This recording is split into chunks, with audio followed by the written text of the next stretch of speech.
Daniel Morrison stood in the center of the council chamber, his hands bound behind his back. The room stretched out before him like a massive arena. Thousands of alien representatives sat in curved rows that rose toward the ceiling, their eyes, in all shapes and colors, focused on him. Some glowed. Some had multiple pupils. Some had no pupils at all. But they all watched him with the same expression. Contempt. He wore his diplomatic uniform. Dark blue with silver trim. The fabric was torn in places from his rough arrest 3 days ago. His face showed bruises. But he stood straight. His back did not bend. At 52 years old, Daniel had served Earth for 30 years. He had negotiated trade deals, prevented conflicts, and built bridges between humanity and dozens of alien species. Now he would die for crimes he did not commit. Premier Xyloth sat at the highest point in the chamber. The Vraxian leader was massive, nearly 3 meters tall even while seated. His scaled skin shimmered blue and green under the lights. 4 arms rested on the armrests of his throne. His voice boomed through the chamber without need for amplification. "Ambassador Daniel Morrison of Earth," Xyloth said, "you have been found guilty of espionage, violation of sacred Vraxian territory, and theft of classified military information. The Council has reviewed the evidence. The verdict is unanimous. Death." Daniel said nothing. What could he say? The trial had lasted less than an hour. No witnesses spoke in his defense. The evidence against him was fabricated. Obviously so. But no one cared. Earth was still too new to the galactic community, too weak, too small to matter. In the observation gallery, Lisa Chen gripped the railing so hard her knuckles turned white. She was Daniel's aide, only 28 years old. And this was her first diplomatic posting. Tears ran down her face. She wanted to scream, to rush down to the chamber floor, to do something. But 4 Vraxian guards stood behind her, their weapons ready. She could only watch. On Earth, billions watched the live feed. In the Situation Room beneath the White House, military commanders and government officials sat in stunned silence. Admiral Kevin Patterson clenched his jaw. He commanded the Earth Defense Force, but his ships were light years away. Even if he gave the order now, they could not reach the Council station in time. "This is wrong," whispered General Richard Hayes. "We have proof he is innocent." "Proof? They do not care about proof," said President Amanda Foster quietly. Her face was pale but her voice steady. "They care about power, about showing the younger species their place. Thank you for watching. The Tenture by Foster. And leave this no. They do not care about proof." On the screen, Daniel finally spoke. His voice was calm, almost gentle. "I am innocent of these charges," he said. "I committed no crime. I violated no law." "You know this, Premier Xyloth. You all know this." Xyloth laughed, a sound like grinding stones. "Your guilt or innocence is irrelevant, human. You represent a species that does not know its place. You ask too many questions. You investigate matters that do not concern you. This execution will teach Earth a valuable lesson." "What lesson?" Daniel asked.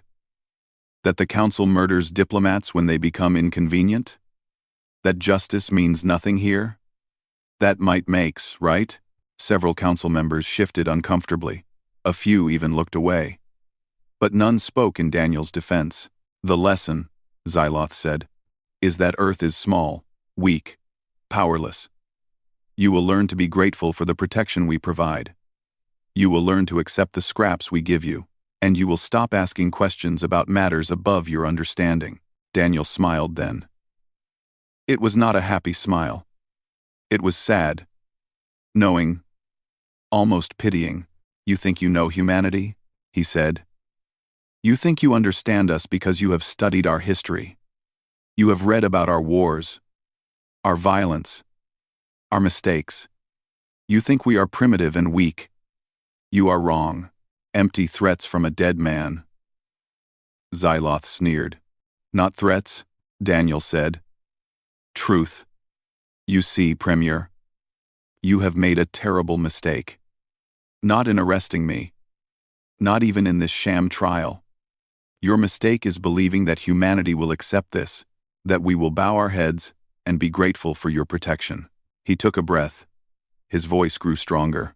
"We are patient people. We are diplomatic people. We try to solve problems with words before weapons.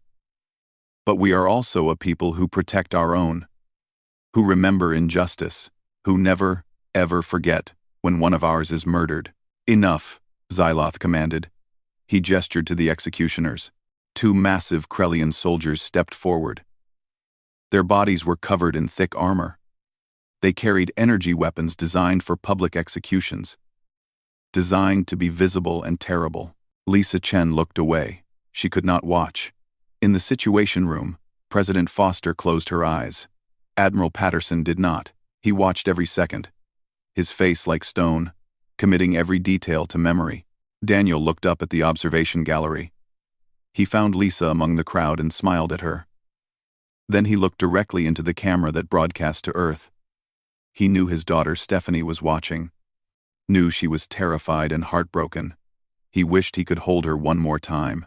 "I love you, Steph," he said softly. "Be strong. Be brave.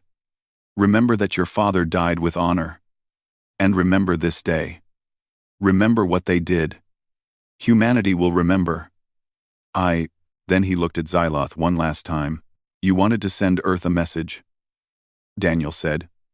"You have succeeded. But I promise you, Premier, you will not like the reply." Xyloth waved his hand. "Execute him." The energy weapons fired. The light was blinding, blue-white, and terrible. Daniel Morrison died instantly. Painlessly. His body fell to the floor of the council chamber. The aliens watched in silence. Some looked satisfied. Some looked uncomfortable. Most looked indifferent. Lisa Chen collapsed to her knees, sobbing. The Vraxian guards let her. She was no threat. On Earth, President Foster opened her eyes. Her face was wet with tears, but her expression was hard as diamond. "Get me the Secretary of Defense," she said quietly. "And someone find Dr. Sanders. Tell her we need to discuss the final reckoning protocol." Admiral Patterson looked at her sharply. "Madam President, that protocol was designed for extinction-level threats. They just murdered our ambassador in cold blood," Foster said. Her voice was ice. "They broadcast it to the entire galaxy. They think we are weak and powerless. They think we will accept this. Admiral, what would you call that if not a threat to our survival as a sovereign species?" The Admiral said nothing. He understood. In the council chamber, Xyloth stood and addressed the assembly. "Let this be a lesson to all species," he announced. "The council maintains order. The council enforces justice. Those who defy us face consequences. This matter is closed." He was wrong. The matter was not closed. It had only just begun. Far from the council station, in the cold darkness between stars, something stirred. Hidden sensors activated. Encrypted messages flashed across impossible distances. Ships that had waited silently for decades began to wake. Earth had always hoped this day would never come, had always tried to avoid it through diplomacy, through patience, through careful planning. But humanity had also prepared for it, had spent 30 years preparing for exactly this moment. The galaxy was about to learn a hard truth. Humanity was not weak. They had only been kind. And there is a vast difference between the two. The final reckoning protocol was active. The Situation Room fell silent after the transmission ended. For a long moment, nobody moved. Nobody spoke. They had just watched a good man die for crimes he did not commit, watched an execution broadcast to the entire galaxy as a message of dominance and cruelty. President Amanda Foster sat at the head of the table, her hands folded in front of her. Tears had dried on her face, leaving tracks through her makeup. She looked older than her 49 years. Around her sat the most powerful people in Earth's government. Military commanders, intelligence directors, cabinet secretaries, all waiting for her to speak. "How long until our people are clear of council space?" she asked quietly. Admiral Kevin Patterson checked his tablet. 12 hours for essential personnel. 48 for all civilians if we use every available transport. Do it, Foster said. I want every human out of Council territory within 2 days. Use military transports if necessary. Leave nothing behind that we cannot afford to lose. Madam President, said Secretary of State Gregory Martin, that will send a very clear message to the Council. They will know we are preparing for conflict. Good, Foster said flatly. Let them know. Let them worry. General Richard Hayes leaned forward. We need to discuss our response options. We could impose economic sanctions, withdraw from trade agreements, recall all our diplomatic staff. Words and economics, spat Admiral Patterson. They just murdered our ambassador on live broadcast. They laughed at our evidence. They spit on our diplomatic appeals. And you want to respond with sanctions? What would you have us do, Admiral? Martin asked sharply. Declare war? Send our fleet against an alliance of 300 species? We would be crushed. Maybe, Patterson said. Or maybe they have underestimated us. Enough, Foster said. The room went quiet.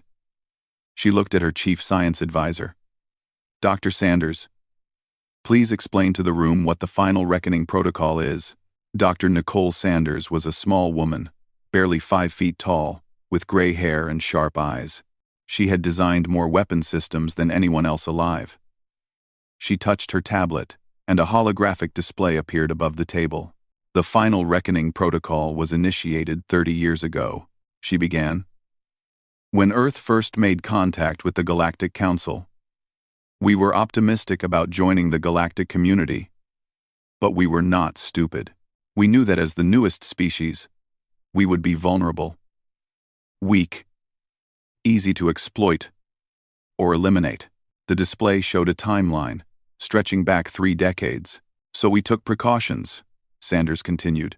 Every diplomatic mission, every trade delegation, every scientific exchange, we embedded specialists, engineers, programmers, intelligence officers, people who appeared to be civilians, but were actually military assets. Spies, Martin said. Analysts, Sanders corrected. Their job was not to steal secrets.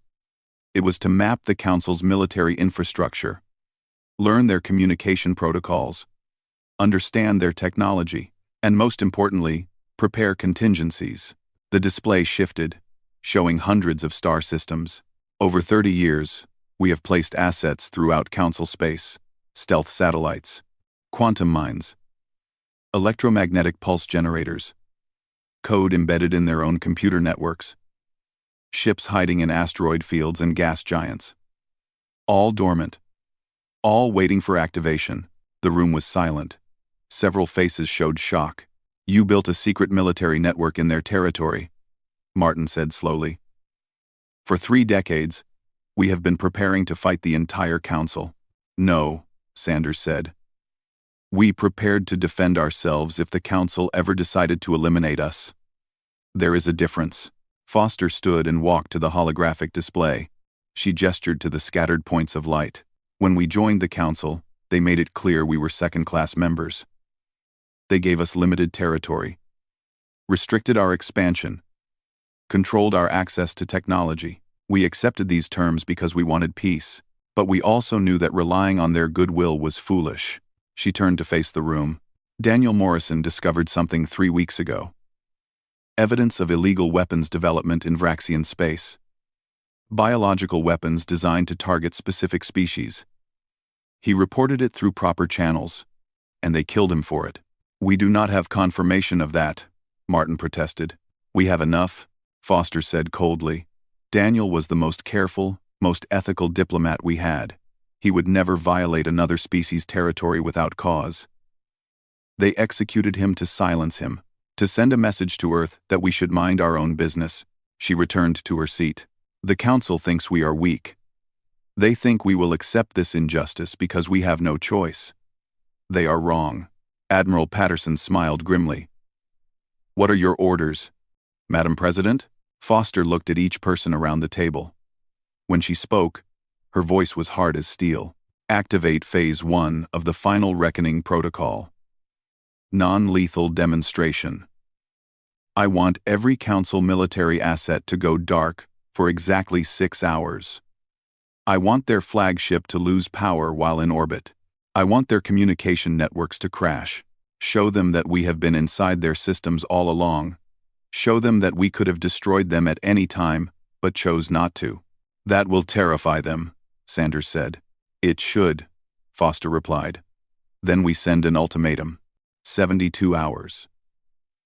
They will publicly acknowledge that Daniel Morrison was innocent. They will apologize to Earth. They will turn over everyone responsible for his execution, and they will grant Earth full voting rights in the Council, not junior membership. And if they refuse? Martin asked. Foster's expression was ice. Then we activate Phase 2. Targeted military strikes. We will cripple their ability to threaten us.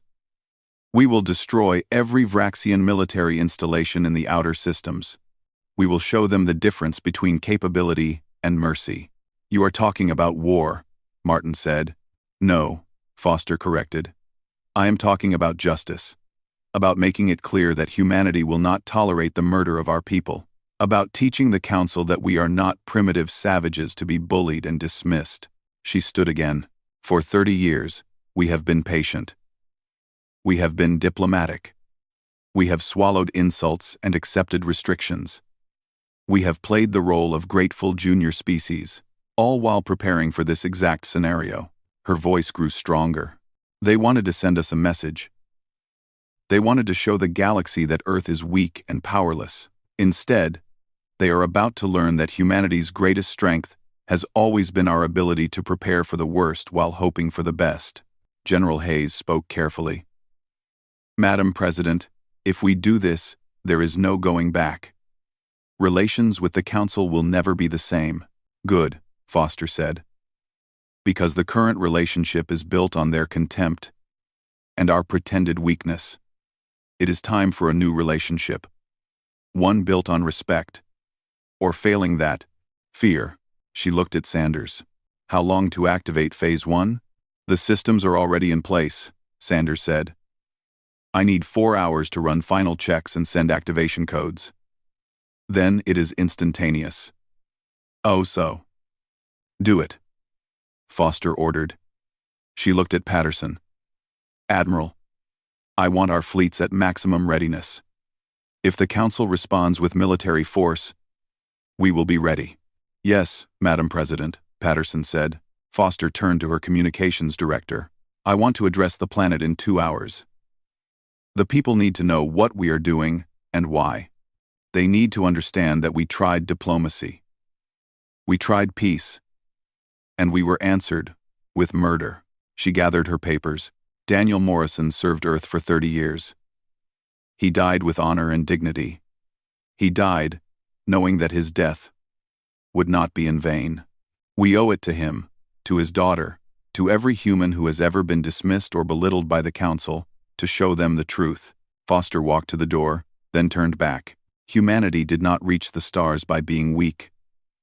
We survived ice ages, plagues, world wars, and near extinction. We clawed our way to space through determination and ingenuity. The Council thinks we are soft because we chose diplomacy over violence. They are about to learn their mistake. She left the room. The cabinet members looked at each other in silence. Finally, Admiral Patterson smiled. About damn time, he said quietly. 4 hours later, Earth sent a message to the Galactic Council. It was brief. It was clear. And it was not a request. The message said, "You have 72 hours to acknowledge your crime and make amends. Failure to comply will result in proportional response. This is your only warning." Signed, President Amanda Foster, on behalf of the people of Earth. The Council read the message and laughed. Humanity making demands. How amusing. How pathetic. They would not be laughing for long. Premier Xyloth read Earth's ultimatum and laughed so hard his throne shook. Around him, other council members joined in.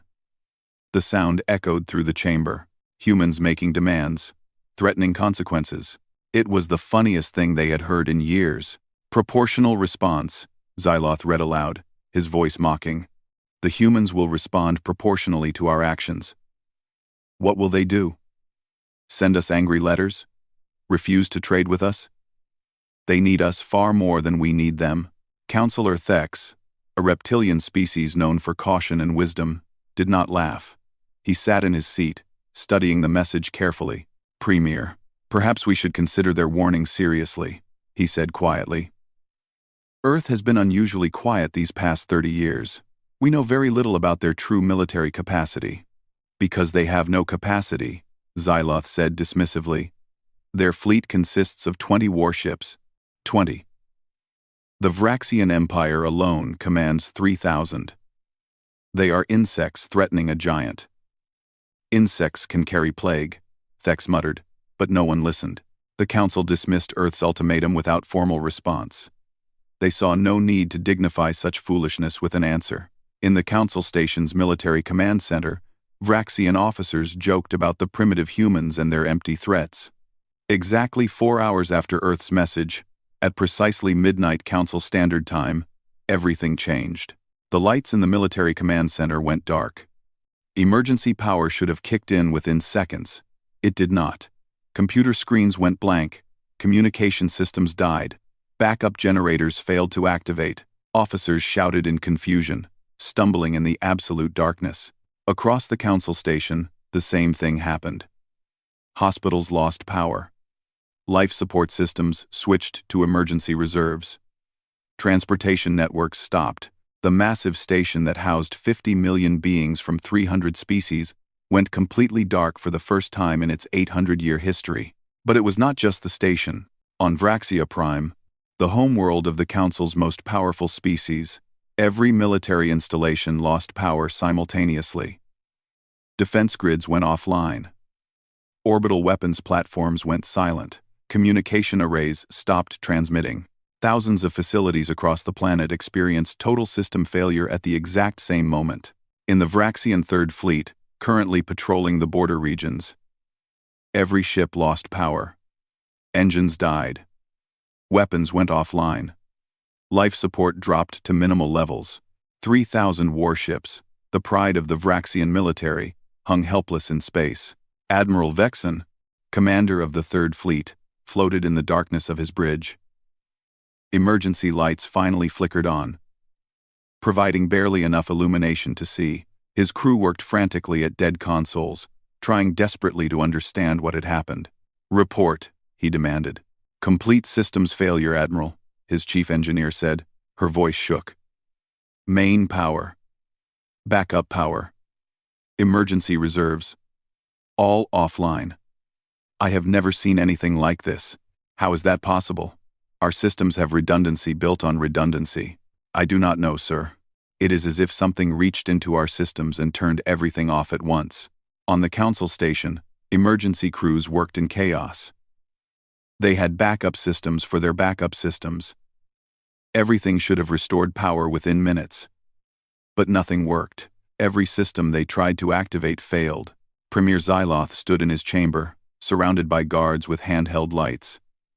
His 4 arms trembled with rage and fear. Rage at this humiliation. Fear because he was beginning to understand what it meant. "Get me Earth's ambassador," he demanded. "Now." "Sir, communications are down," an aide said. "All of them. We cannot contact anyone outside this room." 6 hours passed. 6 hours of darkness and confusion and growing terror. Council species were not accustomed to vulnerability. They had been the dominant power in the galaxy for millennia. They had technology that seemed like magic to younger species. They had never faced a threat they could not control or destroy. Then, exactly 6 hours after the blackout began, everything turned back on. Lights blazed, systems rebooted, communications restored. It happened simultaneously across the Council Station, across Vraxia Prime, across every affected military installation. One moment, darkness and silence. The next, full functionality. And with the restoration came a message. It appeared on every screen. every display, every communication device in council space. It was written in simple text, in every major galactic language. The message said, "This was Phase 1, a demonstration. We have been inside your systems for 30 years. We could have destroyed you at any time. We chose not to. You have 68 hours remaining." Premier Xyloth stared at the message, his blood running cold. "Find out how they did this," he screamed at his technical staff. "Find the code, the virus, whatever they used. Remove it. Now." The chief systems engineer was a Vraxian named Kelsor, brilliant and experienced. He had designed much of the station's infrastructure himself. He worked for 18 straight hours, digging through code, analyzing systems, searching for the intrusion. What he found terrified him. "Premier," he said quietly, standing before Xyloth's throne. "The humans did not hack our systems. Not recently. Then how did they do this?" "They built back doors into our infrastructure from the beginning," Kelsor explained. "When we first established trade with Earth, we purchased some of their technology. Computer components, mostly. We thought we were getting a bargain. We thought they were primitive." He pulled up displays showing cascading code. Every component, every chip, every piece of technology we bought from them had hidden code embedded at the hardware level. Dormant. Invisible to our scans. Waiting for activation. Xyloth stared. "How much of our infrastructure uses Earth technology?" Kelsor's voice was barely a whisper. "Approximately 40%. They have backdoor access to 40% of our military and civilian systems." The room went silent. "Can we remove it?" Xyloth demanded. "Not quickly. It would take years to replace all affected components. And Premier, that is not the worst part. What could be worse?" Kelsor pulled up a new display. "While our systems were down, I detected coded transmissions. Tight beam. Quantum encrypted. Impossible for us to intercept or decode. The humans were talking to something. Multiple somethings. Explain. I believe they have physical assets in our space. Ships, satellites, weapons platforms, all hidden, all waiting for orders." Another officer rushed into the chamber. "Premier, our long-range scans have detected anomalies. Dozens of them. Objects that were not there yesterday suddenly appearing on sensors." "What kind of objects?" "Unknown. They appeared in asteroid fields, gas giant atmospheres, nebula clouds, places we rarely scan. They are just sitting there, waiting." Counselor Thex arrived, his face grave. "Premier, I have received reports from across council space. Every species is detecting the same thing. Hidden objects. Appearing from nowhere. The humans have been hiding military assets in our territory for decades." Xyloth slumped in his throne. For the first time in his long life, he felt fear. "How many?" he asked quietly. "We do not know," Thex said. "Hundreds. Certainly. Possibly thousands. They have had 30 years to prepare. And we gave them access to our space, our stations, our infrastructure. We welcomed them while they were planting weapons around us." On Earth, in the Situation Room, Admiral Patterson watched the reports coming in from Council space. Panic. Confusion. Fear. He allowed himself a small smile. "Phase 1 complete, Madam President," he said. "The Council is now aware of our capabilities. Preliminary reports indicate they are searching frantically for our assets." President Foster nodded. "Captain Williams, are our fleets in position?" On a secure channel, Captain Eric Williams responded from somewhere in deep space. "Yes, Madam President. All stealth fleets are positioned and ready. We have targeting solutions on every major Vraxian military installation. Awaiting your orders." "Hold position," Foster said. "Let them think. Let them understand what we could do but have not done. Yet." She looked at the countdown timer on the wall. 66 hours remaining. "They have time to make the right choice," she said quietly. "I hope they are smart enough to take it." In the council chamber, Premier Xyloth called an emergency session. Representatives from 300 species gathered in hurried confusion. They had all received the same reports, had all felt the same terror when their systems went dark. Xyloth stood before them, his pride broken, his confidence shattered. "We underestimated Earth," he said simply. "We believed they were weak because they were peaceful. We were wrong." Counselor Thex stepped forward. "We must respond to their ultimatum. We must acknowledge our mistake and make amends." "Never," another counselor shouted. "We do not negotiate with terrorists." "They are not terrorists," Thex said firmly. "They are a sovereign species responding to injustice. We executed their ambassador. They have shown remarkable restraint in their response." The chamber erupted in argument. Some species demanded war, others urged caution. None had answers. The timer counted down. 65 hours. 64. 63. Earth waited. Counselor Thex could not sleep. For 3 days, he had watched the council tear itself apart over Earth's ultimatum. Some demanded immediate surrender. Others wanted war. Most were simply paralyzed by fear, unable to decide. But something bothered Thex about the whole situation. Daniel Morrison had been a careful diplomat. In the 10 years Thex had known him, the human had never broken a rule, never overstepped his authority. The charges against him seemed wrong, too convenient. At 3 a.m, Thex sat in his private office and began reviewing the evidence against Morrison. Or rather, the supposed evidence. He accessed sealed council files, using his authority as senior counselor to bypass security protocols. What he found made his blood run cold.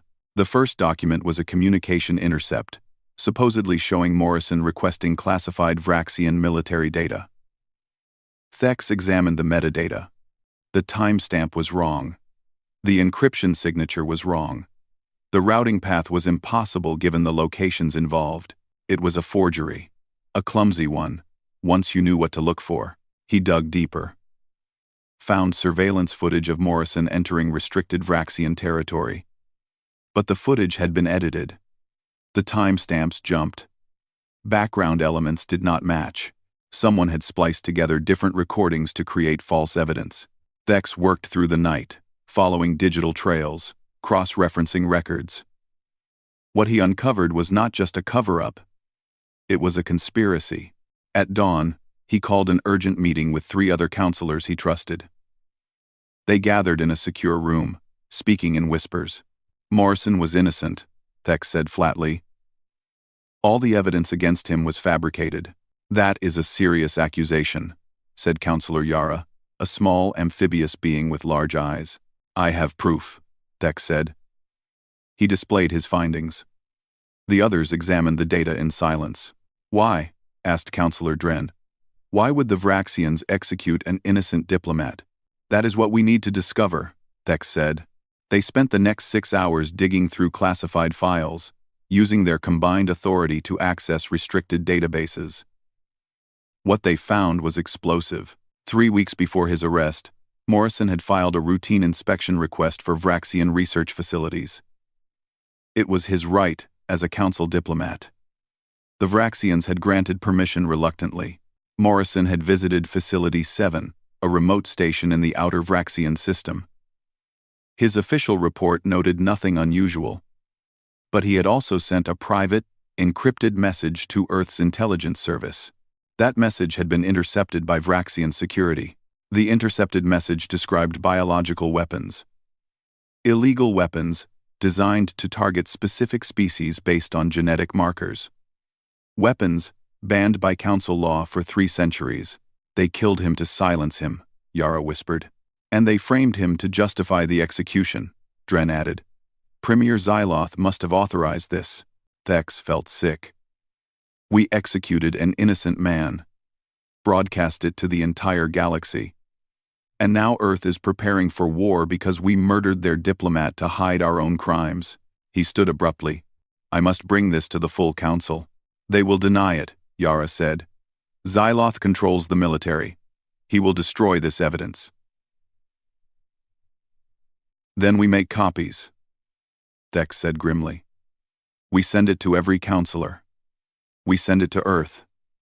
We send it to the Galactic Press. The truth will come out. 2 hours later, Thex stood before the Emergency Council session. He held a data crystal in his hand.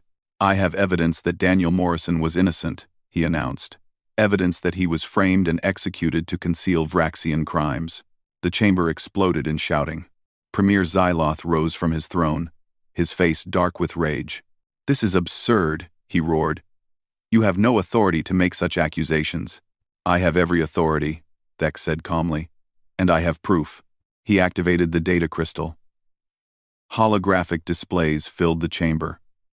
Forged evidence, intercepted messages, research logs from Facility 7 showing illegal weapons development. Everything. The council fell silent as they reviewed the data. Horror and disgust spread across alien faces. This is fabricated, Xyloth said, but his voice lacked conviction. No, said Counselor Dren. I have verified these files independently. They are genuine. You killed Morrison to protect your illegal weapons program. The chamber erupted again. Species that had supported Xyloth turned against him.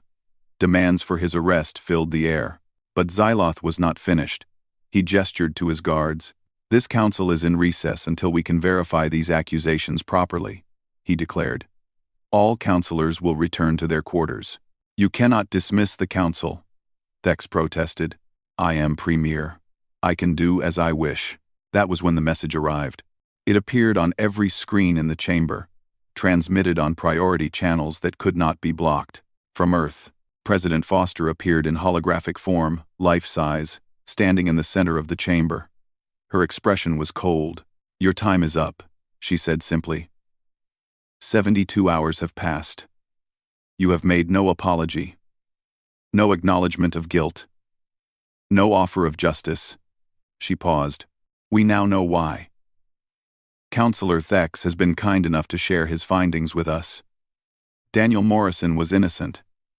He was murdered to conceal Vraxian war crimes. This makes your crime even worse. Xyloth stepped forward. President Foster, we need more time to verify these claims. To investigate properly. You have had enough time, Foster said. Phase 2 is now active. The transmission ended. For 10 seconds, nothing happened. Then alarms began blaring throughout the council station. What is happening? Someone shouted. A military officer rushed into the chamber. Premier, we are receiving reports from across Vraxian space. Our military installations are under attack. By whom?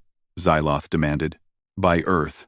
On the view screens, images appeared. Vraxian military stations in the outer systems, massive structures housing thousands of personnel, were being destroyed. Not by crude explosions or brute force, by precise, surgical strikes. Weapons platforms simply stopped working and drifted into nearby stars. Orbital defense grids fired on each other. Manipulated by someone who had total control of their systems, fuel depots vented their contents into space and ignited, creating brief, beautiful explosions. And ships appeared. Human ships, unlike anything the Council had seen before. They emerged from stealth, dozens of them, sleek and deadly. They fired weapons that bypassed shields, that punched through armor like paper. Admiral Kevin Patterson watched from his flagship, the Defiance, positioned carefully at the edge of Vraxian space. Around him, his fleet hung ready. Weapons hot. Stealth fleet reporting successful first strikes, Admiral, his tactical officer said. 47 Vraxian military installations destroyed or disabled. 0 casualties on our side. Continue Phase 2 operations, Patterson ordered.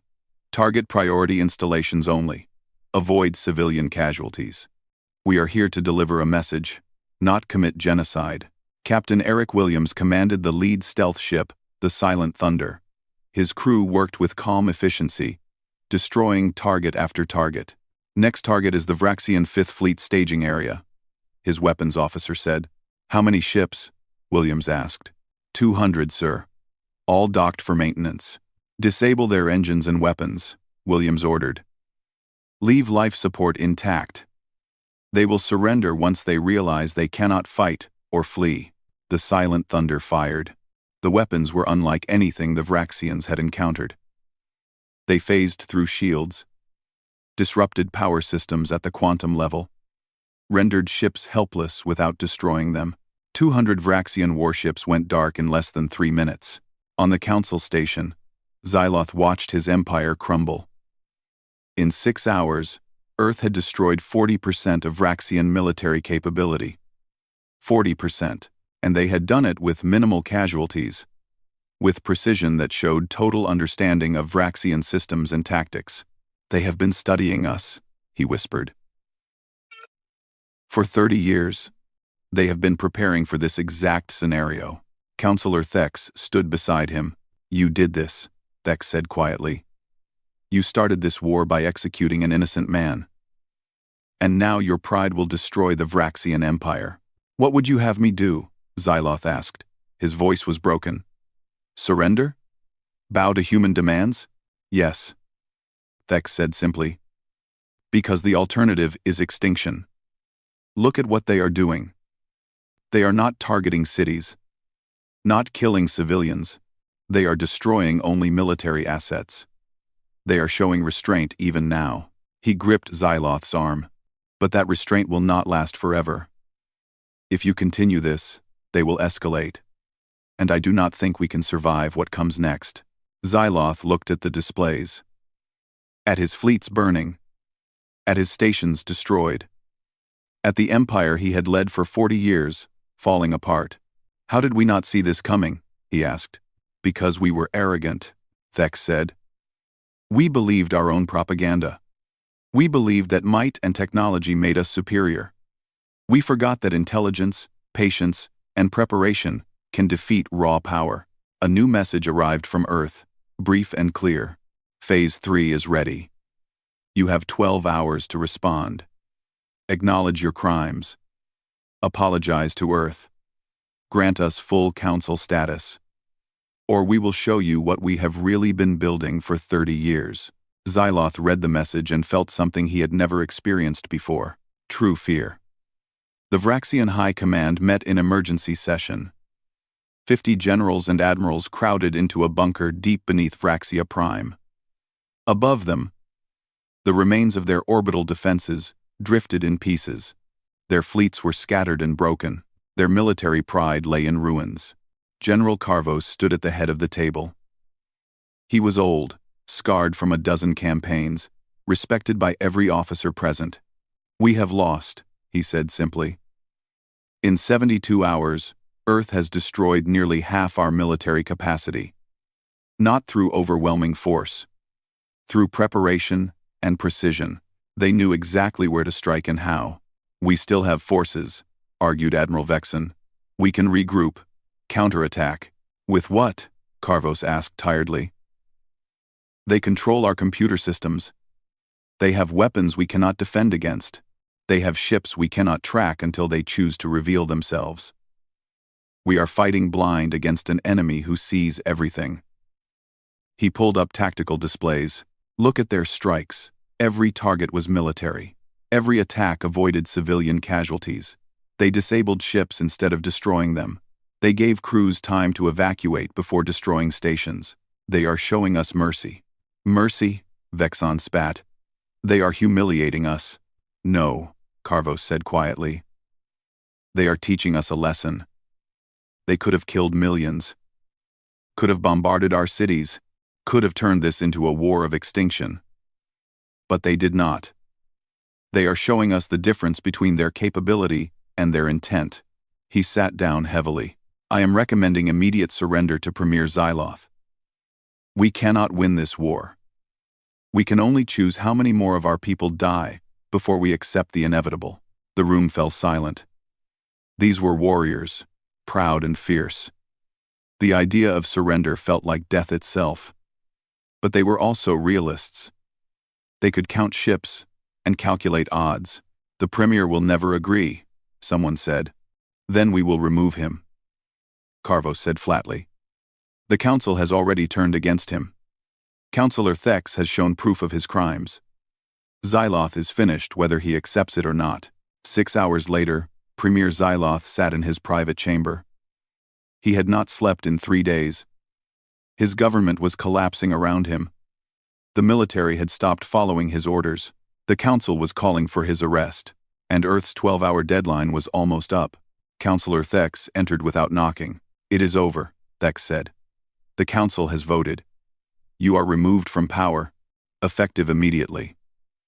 I will serve as interim premier until new elections." Xyloth said nothing. He simply stared at the wall.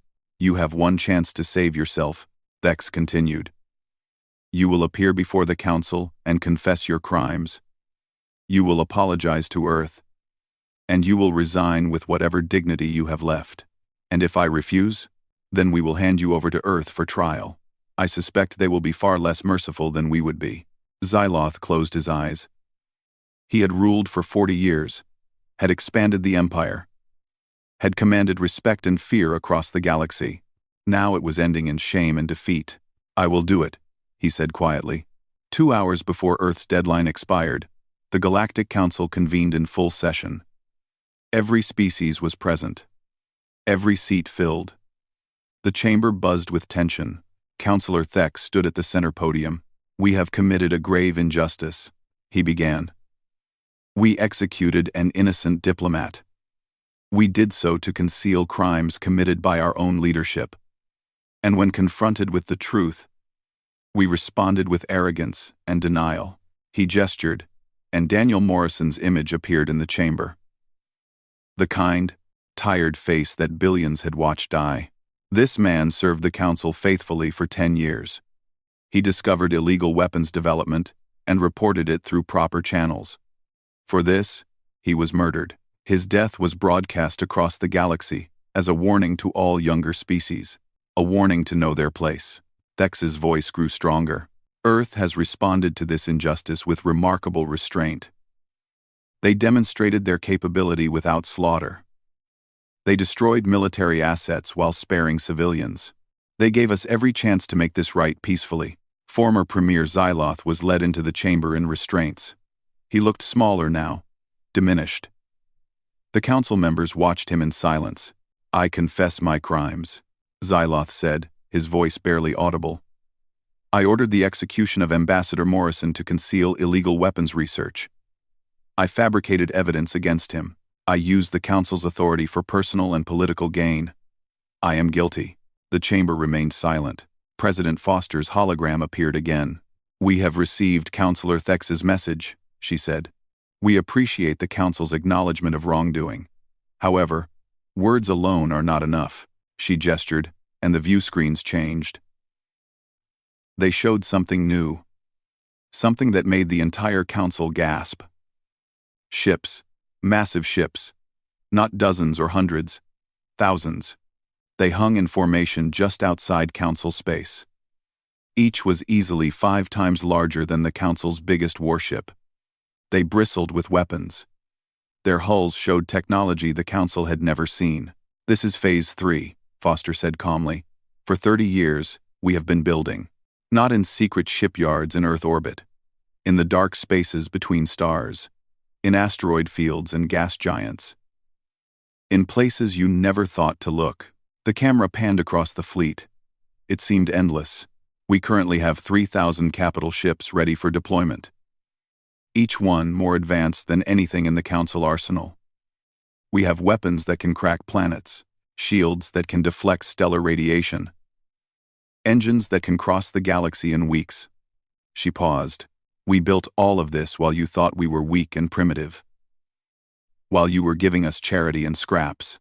While you were patting yourselves on the back for tolerating the presence of such inferior beings." Admiral Patterson appeared beside her. "Our fleet is ready, Madam President," he said. "Awaiting orders." 100. Auxiliary. Foster looked directly at the council. "I could give that order. I could tell Admiral Patterson to advance. To show you what real military might looks like. To burn your fleets and your stations and your pride to ash." She let that sink in. "But I will not. Because unlike you, we understand that strength without mercy is just cruelty. That capability without wisdom is just destruction. We built these weapons to defend ourselves, not to conquer others. Counselor Thex stepped forward. What do you want from us, President Foster? Justice, Foster said simply. Full acknowledgement of Daniel Morrison's innocence. Prosecution of all involved in his murder. Reparations to his family. And most importantly, recognition of Earth as a full member of the Council, with equal voting rights and territory. You will have it, Thex said immediately. All of it. The Council votes now. The vote was unanimous. Earth was granted full membership. Xyloth and his conspirators were arrested for trial. Reparations were assigned, and a formal apology was issued to all humanity. But Foster was not finished. There is one more thing, she said. We want a memorial. On the Council station. For Daniel Morrison. A reminder to every species that walks these halls. That justice matters more than power. It will be done, Thex promised. 6 months later, the memorial was unveiled. It stood in the center of the council chamber, a simple monument of white stone. Daniel Morrison's image was carved into it, along with his final words, "Humanity will remember." President Foster attended the ceremony in person. It was her first visit to the council station since the crisis. She stood before the memorial with Lisa Chen, who had been promoted to Earth's chief ambassador. Counselor Thex approached them. Your fleet, he said quietly. The 3,000 ships. They are still out there, just beyond our borders. Yes, Foster said. Will you dismantle them, now that peace is restored? Foster smiled slightly. No. We will maintain them. Keep them ready. Keep them watching. Thex looked troubled. But surely you do not need such a force now. We have acknowledged you as equals. We have made amends. Counselor Thex, Foster said gently. Do you know why Earth survived when so many other species destroyed themselves? No. Because we learned a hard truth through thousands of years of war and peace and war again. We learned that those who want peace must be ready for war. That goodwill alone is not enough. That the universe respects strength more than kindness. She gestured to the memorial. Daniel Morrison believed in diplomacy, in cooperation, in the fundamental goodness of sentient beings, and he was murdered for it. We will never forget that lesson. Lisa Chen spoke for the first time. The final reckoning protocol remains active, she said. Not as a threat, as insurance. As a reminder that Earth will never again be vulnerable to the cruelty or arrogance of others. Thex nodded slowly. I understand. And perhaps it is wise. The Council has grown comfortable in its power. Complacent. What happened with Daniel Morrison could happen again if we are not vigilant. Yes, Foster agreed. Power without accountability breeds tyranny. Strength without oversight breeds abuse. We will be that oversight now. We will be the ones who ask questions and demand answers. She turned to face him directly. We do not seek to rule the Council. We do not want to dominate other species. But we will never again be dismissed, or ignored, or treated as lesser beings. We have earned our place through preparation and restraint. Through capability we chose not to use. The galaxy is talking about what happened, Thex said. About how Earth could have destroyed the Council but did not. About how you showed mercy even when you had every right to seek vengeance. It has changed how many species view humanity. Good, Foster said. Let them know who we really are. Not the primitive savages you thought we were.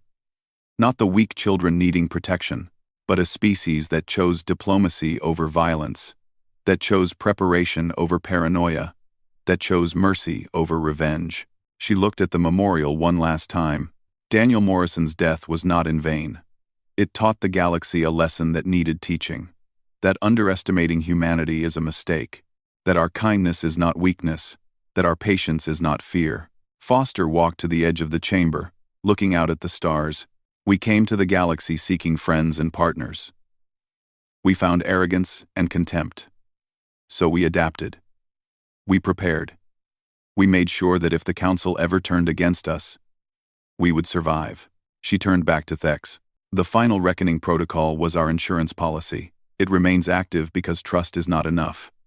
Because we have learned that in the universe, The only guarantee of freedom is the ability to defend it. Thex was quiet for a long moment.